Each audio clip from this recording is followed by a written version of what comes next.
సనాతనం హిందూ జాతీయవాదం ఛానల్కి స్వాగతం.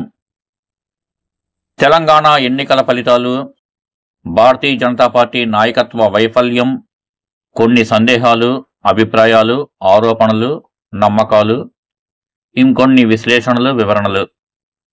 వ్యాసరచయిత రాజతరంగిణి కల్హణ. తెలంగాణలో అధికార మార్పిడి జరిగింది. అందుకోవాల్సిన స్థానం నుండి భారతీయ జనతా పార్టీ తనంత తాను తప్పుకుందని కార్యకర్తల ఆవేదన. వారి వేదన పూర్తిగా అర్థం, మనస్ఫూర్తిగా ఓదార్చాలి. అధికారంలోకి వచ్చే అవకాశాన్ని చేజేతులా వదులుకున్నామని బాధాతప్త హృదయంతో వారు వేలెత్తి చూపిస్తున్న కొన్ని నిర్ణయాలు, సందర్భాలను ముందు ప్రస్తావించుకుందాం. 1. ఈటెల రాజేందర్, రఘునందన్ రావు లాంటి వారి ఫిర్యాదులను పరిగణనలోకి తీసుకుని రాష్ట్ర పార్టీ అధ్యక్షుడిగా అప్రతిహతంగా దూసుకుపోతున్న బండి సంజయ్ని హఠాత్తుగా తొలగించడం. అసలు కారణాలు బయటకు తెలియదు. 2. కనీసం ఆయనలా దూకుడుగా వ్యవహరించే మరో నేతను ఆయన స్థానంలో కూర్చోబెట్టకపోవడం. 3. ఢిల్లీ లిక్కర్ స్కామ్ కేసులో కవితను అరెస్టు చేస్తారని భాజపా నాయకులే తీవ్ర ప్రచారం చేసి చివరికి ఏమీ చేయకపోవటం. 4. ఈ రెండింటినీ చూపించి భాజపా బారసాల మధ్య లోపాయికారి ఒప్పందం ఉందని కాంగ్రెస్ చేసిన తీవ్ర ఆరోపణలకు ధీటుగా స్పందించకుండా మౌనం వహించడం. 5. కాంగ్రెస్ అధికారంలోకి రాకుండా చేయడం కోసమే ఇవన్నీ జరిగాయి అనే ప్రత్యర్థుల ప్రచారం. అట్టడుగు స్థాయి ప్రజలు, కార్యకర్తలు నమ్మడం వల్లే అందుకోవాల్సిన చారిత్రక ఘన విజయాన్ని పార్టీ అందుకోలేకపోతోందని ఎన్నికలకు చాలా ముందే వారంతా ఒక అభిప్రాయానికి రావడం. ఇవి ముఖ్యమైన ఆరోపణలు. వీటిని ఒక్కొక్కదానికి విశ్లేషించుకుందాం. వీటి గురించి మాట్లాడుకోవడానికి ముందు కాస్త విస్తృతంగా దేశ రాజకీయ స్వభావం గురించి చర్చించుకుందాం.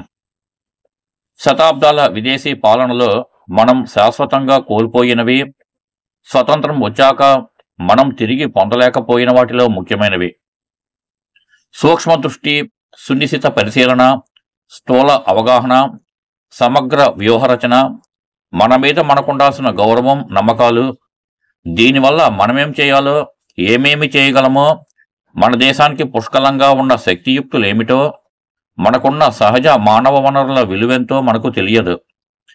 మనకున్న పరిధులు, పరిమితులు, అవకాశాలు, అవసరాలు, అగత్యాలపైన అవగాహన లేదు. మనకేం కావాలో మనకు తెలియదు.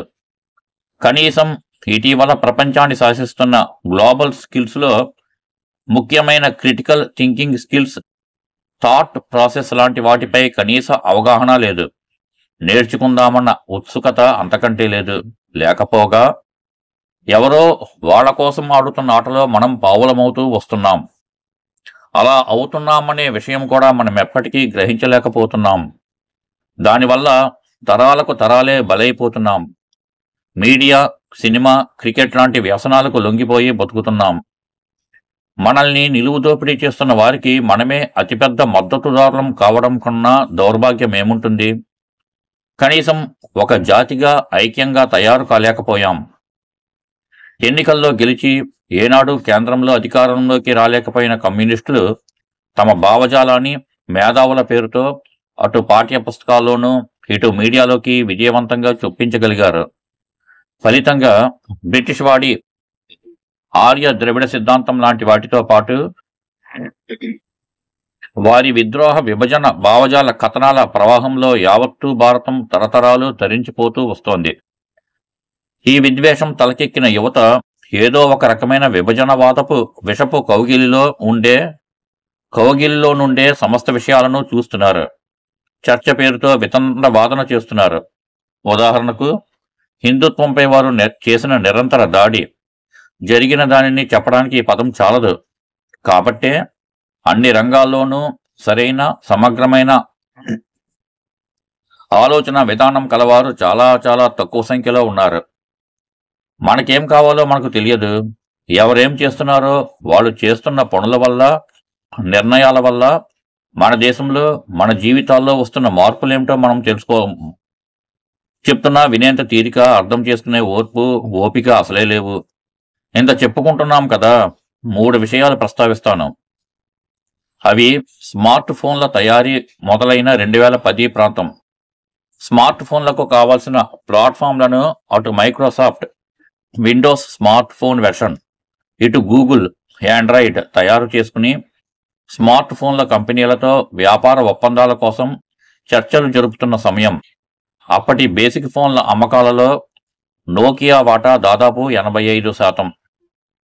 దానికి కనీసం ఏడాదిన్నరకు ముందే మైక్రోసాఫ్ట్ కంపెనీ డైరెక్టర్లలో ఒకటి చేత రిజైన్ చేయించి సైలెంట్గా నోకియా బోర్డ్ ఆఫ్ డైరెక్టర్గా చేర్చాడు బిల్ గేట్స్. అక్కడి నుంచి తనకప్పగించిన కార్యం దిశగా అతను చకచకా పనిచేశాడు. ఫలితం ఏడాది తర్వాత నోకియా ఆండ్రాయిడ్ కాదని విండోస్ తీసుకుని మార్కెట్లో బొక్కపోర్లా పడి కనుమరుగయ్యే స్థితికి చేరుకుంది. ఆండ్రాయిడ్ని ఎంపిక చేసుకున్న శాంసంగ్ ఇప్పుడు స్మార్ట్ ఫోన్స్ మార్కెట్లో కింగ్. చివరికి నోకియాని మైక్రోసాఫ్టే కొని నడిపి భంగపడింది. అలాంటి బిల్ గేట్స్ చేసే మరో వ్యాపారం వ్యాక్సిన్. ప్రపంచంలో ఉన్న అతిపెద్ద మాఫియాల్లో ఒకటి ఫార్మా మాఫియా. ప్రపంచ వ్యాక్సిన్ తయారీలో మనది అగ్రస్థానం. కరోనా కాలంలో ప్రమాణాలు అందుకున్న కేంబ్రిడ్జి ఆస్ట్రాజెనెకా వ్యాక్సిన్ను భారీగా తయారు చేయడానికి శరవేగంగా చర్యలు తీసుకుని వేల కోట్లు ఖర్చు పెట్టి మనకు ఉచితంగా అందించారు మోదీజీ. ప్రమాణాలకు అందుకోలేకపోయిన ఫైజర్ కంపెనీ వ్యాక్సిన్ను మన చేత కొనుగోలు చేయించడానికి ప్రపంచ ఫార్మా మాఫియా భారీ కుట్ర పన్నింది.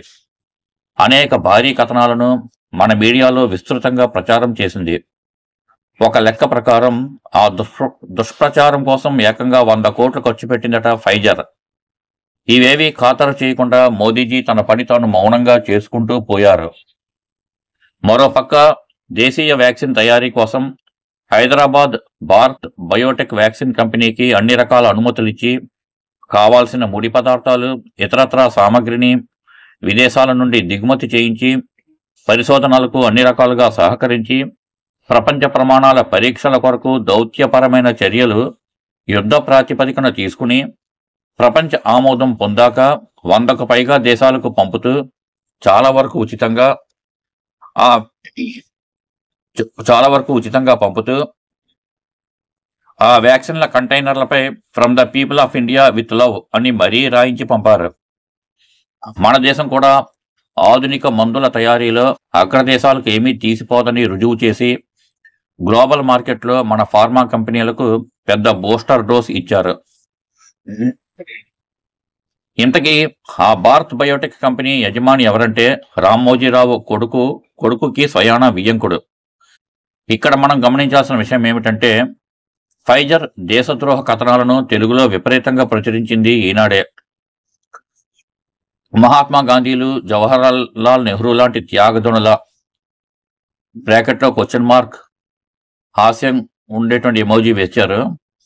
త్యాగధనుల ప్రతిఫలంగా మనకొచ్చిన స్వాతంత్ర్యాన్ని కాపాడుకోవడం మన కనీస ధర్మం కాదా? గత కొద్ది నెలలుగా పాకిస్తాన్, కెనడా, బ్రిటన్ వంటి విదేశాల్లో తలదాచుకున్న ఒకనాడు మన దేశంలో తీవ్రవాద కార్యకలాపాలు సాగించిన కరుడు కట్టిన ఉగ్రవాదుల్ని గుర్తు తెలియని వాళ్ళు చంపేస్తున్నారన్న విషయానికి మనమెంత ప్రాధాన్యతనిస్తున్నాం? మరి ఆ పనిని ప్రపంచ గూఢచర్య వ్యవస్థలకు దొరకకుండా ఇంత నిశ్శబ్దంగా అత్యంత నైపుణ్యంతో పనుల్ని చక్కబెడుతున్న ఆ మహానుభావులు ఎవరో, వారికి అలా చేయమని ఫ్రీ హ్యాండ్ భరోసా ఇచ్చిన నాయకుడెవరో మనం మాట వరుసకైనా చర్చించుకుంటున్నామా? ఎవరు చేస్తున్నారో కనీసం మానిటర్ చేసుకోవాల్సిన బాధ్యత లేదా మనకు? ఎందరూ దృష్టి పెడుతున్నారు ఇలాంటి ఎన్నో విషయాలపై? భాజపాను త్రిపుర, పశ్చిమ బెంగాల్, కేరళలో అధికారంలోకి తీసుకురావడానికి, వచ్చే స్థితికి చేర్చడానికి ఎన్ని వందల మంది ఆర్ఎస్ఎస్ శిక్షణ పొందిన దేశభక్తులు మౌనంగా నేలలో కలిసిపోతున్నారో మనకు కనీసం లెక్కలైనా తెలుసా? పై విషయాలు తెలిస్తే ఎంతమందికి మనం వాటిని తెలియజేస్తున్నాం? ఎంతమంది వితండ కమ్యూనిస్టు బోధలను ఈ విషయాలపై నిలదీస్తున్నాం? వీటిపై చర్చలు చేయని ఛానళ్లను, యూట్యూబర్లను ఎన్నింటిని మనం అన్సబ్స్క్రైబ్ చేస్తున్నాం? తెలుగుదేశం పార్టీ పుట్టి గెలిచిన దగ్గర నుంచి 1983 ఇప్పటి వరకు అంటే 40 ఏళ్లలో అటు ఉమ్మడి ఆంధ్రప్రదేశ్లో కానీ ఇటు నవ తెలంగాణలో కానీ ఏనాడు కాంగ్రెస్కు మొత్తం 119 సీట్లలో 60 సీట్లు దాటి రాలేదు. మొదటిసారి ఇప్పుడే వచ్చాయి. రాజశేఖర రెడ్డి నాయకత్వంలో అధికారంలోకి వచ్చిన 2 ఎన్నికల్లో 2004లో 54, 2009లో 50 కూడా ఆ పార్టీకి 60 లోపే రావడం గమనించాలి. ఎన్టీఆర్ని ఓడించిన 1989 ఎన్నికల్లో కూడా ఆ పార్టీకి వచ్చింది 57. దశాబ్దాల పాటు అధికారంలో ఉండి తెలంగాణలో బలంగా కాంగ్రెస్ పార్టీ నిర్మాణం కాలేకపోయింది. గమనించాల్సిన వాటిల్లో ఇదొక ముఖ్యమైన విషయం. తెలంగాణ ఇచ్చింది మేమని గొప్పలు చెప్పుకునే కాంగ్రెస్ ఇప్పుడు సాధించింది కూడా కేవలం 65, అది అలవి కాని హామీలిచ్చి. 1983 నుంచి విభజనకు ముందు వరకు తెలంగాణలో బలంగా ఉన్నది తెదేపా మాత్రమే. అయినా విభజన జరిగాక అంతటి పటిష్టమైన తెదేపా కూడా పేకమేడలా కుప్పకూలిపోయింది. నేడు శాశ్వతంగా కనుమరుగయ్యింది.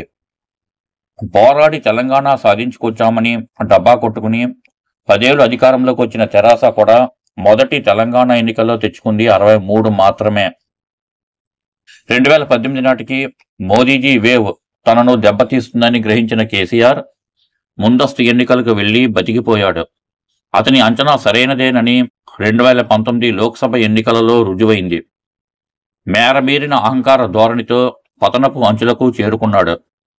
బండి సంజయ్ లాంటి వారియర్ లేకపోయినా లక్ష్మణ్ లాంటి సాఫ్ట్ కార్నర్ నాయకుడి ఆధ్వర్యంలో ఏకంగా 4 లోక్సభ సీట్లు గెలిచి మరో 2-3 రెండో స్థానంలోకి నిలబడింది.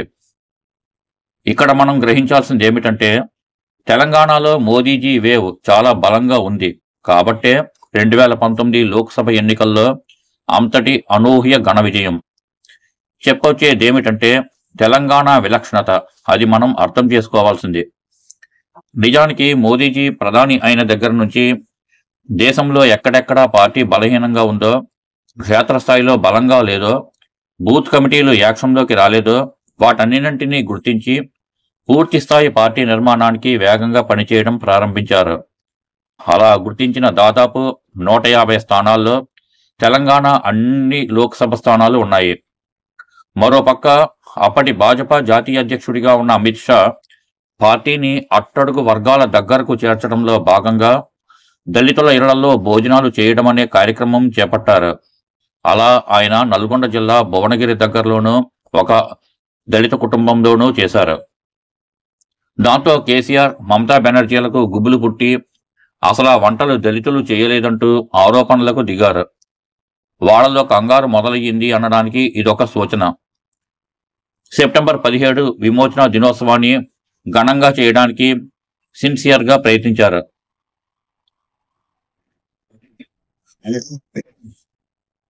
ఉత్తరప్రదేశ్ తర్వాత అత్యధిక ఆర్ఎస్ఎస్ శాఖలున్న రాష్ట్రం కేరళ. అక్కడ నికరంగా ప్రతి ఎన్నికల్లోనూ 10% పైగా ఓట్లు సాధించగలుగుతున్నాం. కానీ ఒక్కసారి మాత్రమే సీటు సాధించుకోగలిగాం. అటు ముస్లింలు ఇటు క్రిస్టియన్లు బలంగా ఉన్న రాష్ట్రంలో మన పార్టీ పరిస్థితి ఇది. పార్టీ పుట్టాక జరిగిన ఎన్నికల్లో సాధించిన 2 సీట్లలో ఒకటిచ్చిన తెలంగాణలో అధికారం చేపట్టడానికి చేయాల్సిన కార్యాచరణ ప్రణాళిక అమలు 2013 నుంచే మొదలైంది. ఆర్ఎస్ఎస్ పుణ్యమా అని క్రమశిక్షణ గల కార్యకర్తల బలం పార్టీకి పుష్కలంగా ఉంది. కానీ నాయకత్వ లక్షణాలు, సమయస్ఫూర్తి, చతురత, వాగ్దాటి, టీం వర్క్, సమన్వయ సామర్థ్యం గల నాయకుల కొరత తీవ్రంగా వేధిస్తోంది పార్టీని. కాబట్టే మోదీజీ గుజరాత్ వదిలి వచ్చాక 3 ముఖ్యమంత్రులు వచ్చారు. శివరాజ్ సింగ్ చౌహాన్, రమణ్ సింగ్ యోగిజీ, హిమంత బిశ్వశర్మ, పుష్కర్ సింగ్ ధామి, ప్రమోద్ సావంత్ లాంటి నాయకులు ప్రతి రాష్ట్రానికి ఒకరు కావాలి.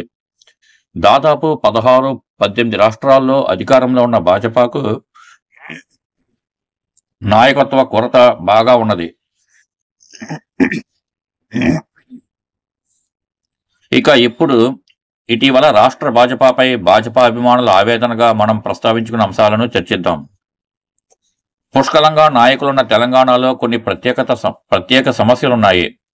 అవి తెలంగాణ సెంటిమెంట్, కేంద్రంలో భాజపాకి అనుకూలమైన, రాష్ట్రంలో ప్రాంతీయ పార్టీ ఉంటే కొంత రాష్ట్ర ప్రయోజనాలు కలుగుతాయని నమ్మడం, కొత్త రాష్ట్రం ఏర్పడ్డాక తెరాసకు కొంత సమయం ఇవ్వాలనే అభిప్రాయం ప్రజల్లో ఉండడం, ఇలాంటివే మరికొన్ని. అయితే ప్రజల నమ్మకాన్ని శరవేగంగా కేసీఆర్ కోల్పోతూ వస్తున్న సమయంలోనే రాష్ట్ర భాజపా సారథిగా బండి సంజయ్ వచ్చారు. మోదీజీ మేనియా అండర్ కరెంట్గా ప్రవహిస్తున్న రాష్ట్రంలో పార్టీని 5-6 గేరుల్లో నడిపిన గనుడు బండి సంజయ్. కేసీఆర్ ప్రభుత్వంతో రాష్ట్రం ప్రజలు ఎదుర్కొంటున్న సమస్యలపై అవిశ్రాంత పోరాటం చేసి కేసీఆర్ కంటి మీద కునుకు లేకుండా చేశారాయన. ఆయన పోరాటాలకు భయపడే దాదాపు 3 నుండి 5 వేల మంది భాజపా కార్యకర్తలపై రౌడీ షీట్లు, తప్పుడు కేసులు బనాయించారు. చాలా సందర్భాలలో రాష్ట్ర భాజపా అధ్యక్షుడిని కానీ, కరీంనగర్ ఎంపీ అని కానీ ఖాతరు చేయకుండా బండి సంజయ్ని పోలీసులు లాఠీచార్జీ చేసి అరెస్టు చేశారు. అదే సమయంలో పార్టీని అట్టడుగు స్థాయిలో నిర్మాణానికి తీవ్ర కృషి చేశారు. భాజపా వ్యూహంలో ముఖ్యమైనది బూత్ లెవెల్ ఏజెంట్ల నియామకం, తర్ఫీదు, కార్యాచరణ విషయాల్లో తెలంగాణ శాఖ సాధించిన ప్రగతి అధిష్టానం అనుకున్న మేరకు జరగలేదనే వ్యాఖ్యలు వచ్చాయి. మరోపక్క కాంగ్రెస్ కూడా అధికారం కోసం తీవ్ర ప్రయత్నాలు మొదలుపెట్టింది. 2018లో భాజపాపై ద్వేషంతో కాంగ్రెస్తో కలిసి ఎన్నికలకు తెదేపా వెళ్లడంతో తెలంగాణపై పెత్తనం చేయడానికి ఆంధ్రులు మళ్లీ వస్తున్నారని, వాళ్ళక అవకాశం ఇవ్వవద్దని కేసీఆర్ చేసిన దాడితో తెలంగాణ సెంటిమెంట్ మళ్లీ పెరిగి ఆయనకు 80 సీట్లకు పైగా తెచ్చిపెట్టింది. ఇప్పుడు కూడా కేసీఆర్ ప్రభుత్వ అవినీతిపైన తీసుకునే చర్యలపై కేసీఆర్ తిరిగి అలాగే సెంటిమెంట్ రెచ్చగొడితే బండి సంజయ్ లాంటి పాశుపతాస్త్రం మిస్ఫైర్ అయ్యి అంతిమంగా అది బారాసాకో కాంగ్రెస్కో లాభించే ప్రమాదం కూడా ఉంది. అంటే మిస్ఫైర్ అయ్యే ఛాన్స్. దీనికి తోడు లిక్కర్ స్కామ్పై విచారణ చేస్తున్న ఈడీ ఉన్నతాధికారి ఒకరు దాదాపు 5 కోట్ల లంచం తీసుకుని కవిత అరెస్టుకు కావలసిన బలమైన ఆధారాలను తొక్కిపెట్టడం జరిగింది. దాన్ని గుర్తించిన ఈడీ అతనిపై ఫిర్యాదు చేయడంతో సిబిఐ అరెస్టు చేయడం పెద్ద సంచలనం. అది మనకు తెలిసిందే కదా. స్వచ్ఛమైన సామాన్యుడిననే అమాయకపు ఇమేజ్తో ఢిల్లీ రాష్ట్ర రాజకీయాల్లోకి ప్రవేశించి ఘన విజయం సాధించి అదే క్లీన్ ఇమేజ్తో చాప కింద నీరులా పంజాబ్, గుజరాత్, ఉత్తరప్రదేశ్, ఉత్తరాఖండ్, హర్యానా లాంటి రాష్ట్రాలలో విస్తరించడానికి తీవ్రంగా కృషి చేస్తున్న కేజ్రీవాల్ నిజానికి అతిపెద్ద అవినీతిపరుడు.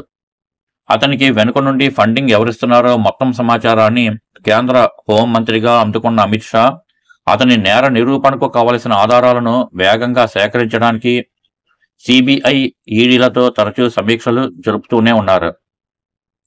లిక్కర్ కేసులో కవిత చిన్న చేప. ఆమె అప్రూవర్గా మారితే కేజ్రీవాల్ పాత్ర నిరూపణ మరింత సులువు అవుతుందనే అంచనా ముందుకు రావడం జరిగింది.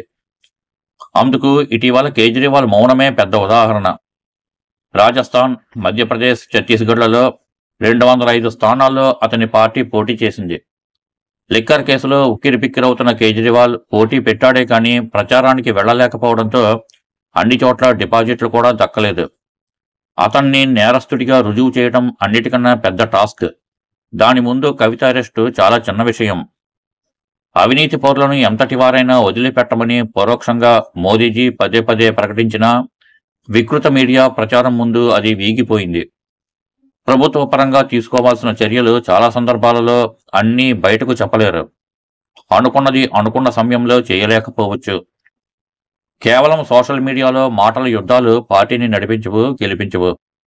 క్షేత్రస్థాయి వాస్తవాలను పార్టీ కేంద్ర పరిశీలకుడు తరుణ్ చుగ్ వంటి వారిచ్చిన నివేదికలను పరిగణనలోకి తీసుకునే బండి సంజయ్ని మార్చి ఉండొచ్చు. వ్యూహంలో భాగంగా జరిగిందే కానీ అందరూ నమ్ముతున్నట్టు ఏ ఈటెల రాజేందరో రఘునందనో ఫిర్యాదు చేసినంత మాత్రాన తొలగించే సంస్కృతి భాజపాలో లేదు. కాబట్టి శతభిషలకు తావు లేకుండా ప్రపంచమే గ్లోబల్ లీడర్గా గుర్తించి గౌరవిస్తున్న మోదీజీ నాయకత్వంపై పూర్తి నమ్మకముంచి ఆయన తీసుకునే ఏ నిర్ణయమైనా అది మనకు దీర్ఘకాలంలో మంచిది అనే భావించి పని చేసుకెళ్లడమే మన కర్తవ్యం.